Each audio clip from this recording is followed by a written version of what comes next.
Welcome to Jet Plus World. Today I am going to talk about reforms in Indian judiciary. It is talked about, it is accused all around in the country or from different walks of life that there is widespread and deeper, much deeper nepotism in Indian higher judiciary. Judiciary means Supreme Court and High Court, especially in the matter of appointment of judges. I will, take this point of nepotism if it is there and how the system could be reformed or what reforms needs to be done.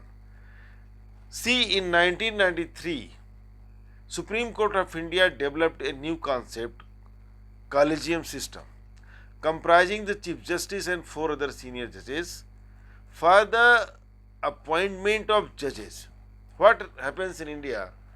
This collegium comprising Chief Justice of India and four senior most judges in the Supreme Court and same in the High Court also, Chief Justice of High Court and four other senior judges. They recommend the name of the name for the appointment of judges for Supreme Court as well as for High Courts.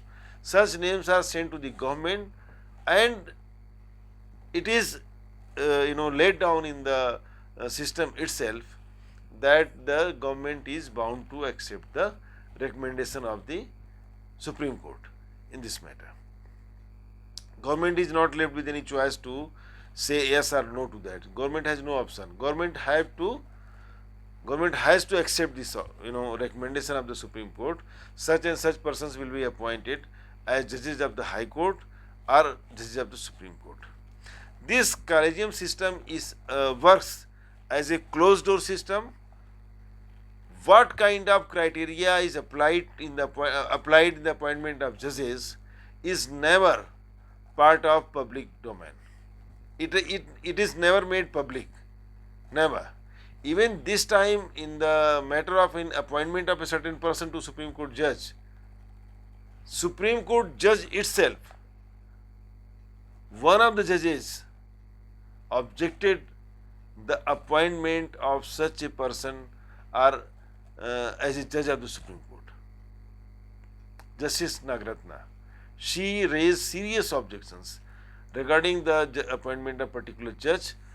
The this indicates that there is some serious, fault with the system, and the finger is being raised over that.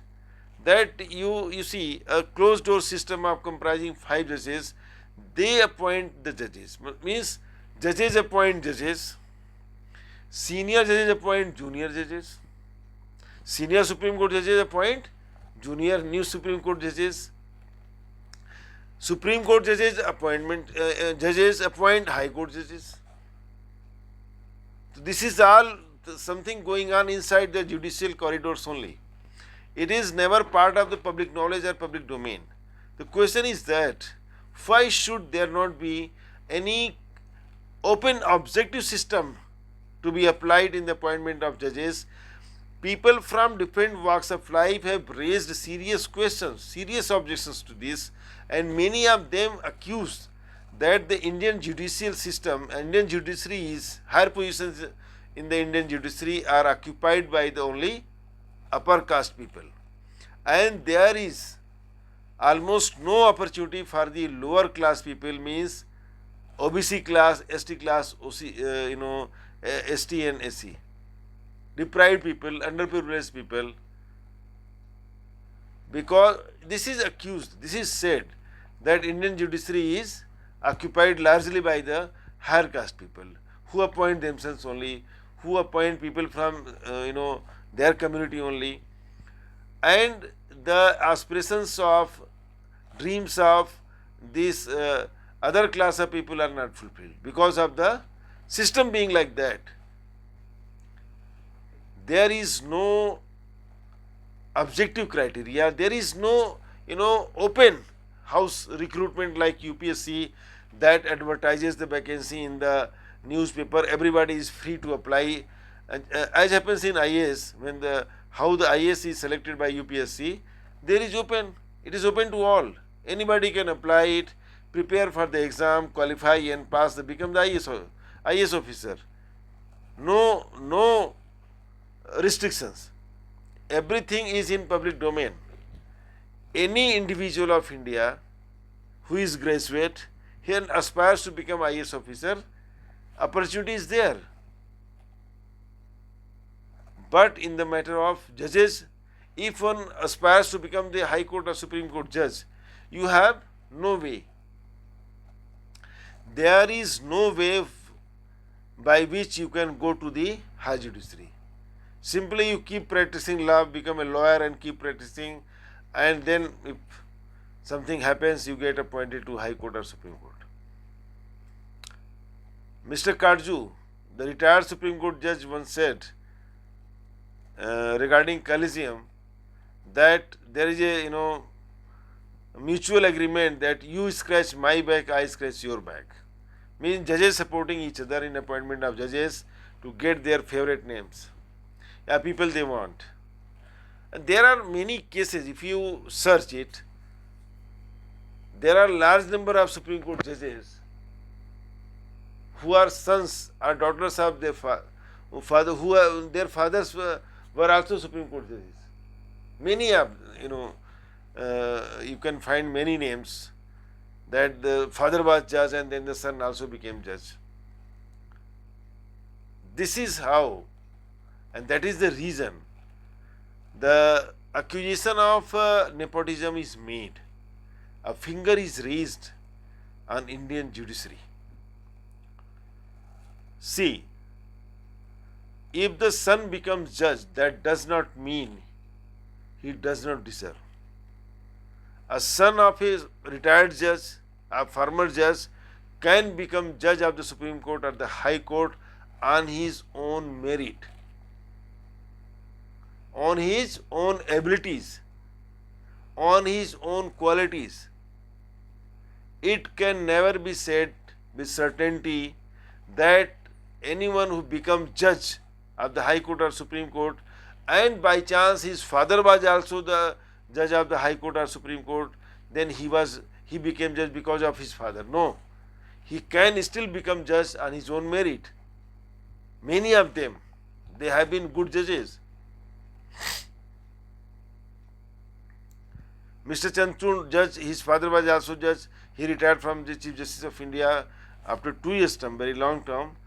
He reversed many of his father's decisions, and he is known very, everybody was expecting much reform in the judicial service when he started his tenure. He started as this CJI, Chief Justice of India. Very expert in law, in a deserving person. So what is the way out? My question is, I am not here to accuse anyone, but my question is, what is the better option? Justice Chanchud himself once said, collegium is not the perfect, there is always scope for reforms. Anything can be better, nothing can be said it is perfect. The collegium can also be not called a perfect system. There is always scope for reforms. In that process, Indian judicial appointment process of appointment in Indian judiciary should be made more transparent, and some objective criteria should be applied to appoint the judges. Like what? Like same lines as in the case of IAS, UPSC, Union Public Service Commission, recruits IAS officers. Young IAS officer at the age of 22, 23, 24, 25, he starts his career in some district, from where he goes up to become the cabinet secretary, commissioner, then many other positions, cabinet secretary, chief secretary, whatsoever. In the same line, the same way, UPSC can be assigned the task of appointing judges of Supreme Court and High Court, and there should be created a new service called Indian Judicial Service. This is also the recommendation of one of the, I think, Law Commission of India. I don't remember exactly, but there has been the recommendation like that. There should be a All India service like Indian Judicial Service to appoint the judges. person, any young man appointed at the age, young man, woman appointed at the age of 23, 24, 25, they can start their career at the district level court. Then after getting exposure and much needed experience in the lower level of judiciary, they can be promoted or given opportunity to act as judge in the high court. There at the state level, they will get vast experience, enriched with the better knowledge, better experience. They can be finally promoted to the Supreme Court as judge. This is the very systematic and scientific process. You appoint, and on the examination, all India examination, with reservation categories, OBC, ST, SC, everybody getting opportunity to appear for the exam and become judge. Young man, woman starts career from a district level where he gets a field experience, rich experience, ground level experience.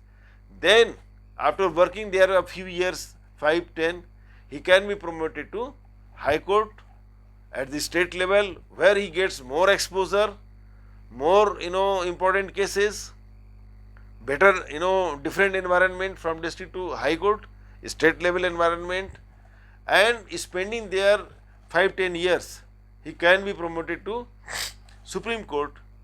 And with this vast treasure of knowledge and experience of working almost 10 years in the district court and 10 years in the high court, more or less, he has vast experience and knowledge of cases.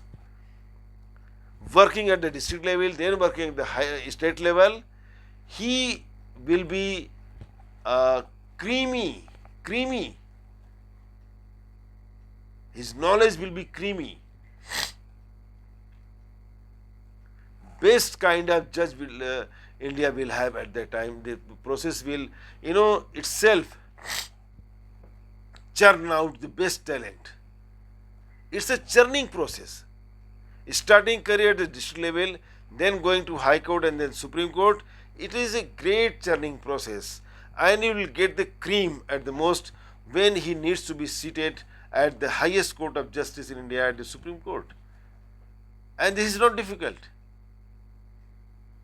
And all the section of India will get representation, best talent out of the vast sea of resources, vast sea of talent in India. All the aspirants will aspire and work and study for the judicial service, and the Indian judiciary will get the best talent so far, and best kind of judges will be appointed to the positions. And after getting this vast experience, they will reach to the Honorable Supreme Court of India. And who is the biggest beneficiary? Supreme Court or Indian judiciary itself is the biggest beneficiary. All the section of Indian society will get represented. Nobody will have any complaint against it. And it's open, transparent. But thing is, why it is not being thought about? Why government is not talking about this? Why the judiciary is not talking about this? Why the Supreme Court is not talking about this? Mr. Chanchund was there, he had the 2 years terms. He should have taken this initiative. We expected this. Why? Because government is not interested, why, because these judges will be completely independent, going through the process of appointment. Why Indian judiciary is not thinking about it, I don't know. I can't say anything. But judges must take some concrete step to reform Indian judiciary, and the reform should come from the appointment. The appointment, naturally India is a vast country, vast people live here, number of people. You should open the judicial appointment to all the citizens of India. Why should you confine it to some few people? It should be open to all, and you will get the best of the talent. The system will churn out the best of talent for the Indian judicial service. It is said somewhere that even the IAS lobby doesn't want this to happen, because they think, being the judicial service, it will have the upper hand in the administrative echelon. They will get more weightage. Indian judicial service officers will get more weightage as compared to the IAS officers. So policymakers are there. These IAS officers, they are the policymakers, and they move the file. So they are also not interested in having this kind of system, Indian judicial service. Indian judiciary really needs reforms, and some steps, some concrete steps needs to be taken to go into the positive directions. Meeting you in the next video. Please subscribe my channel. Thank you very much.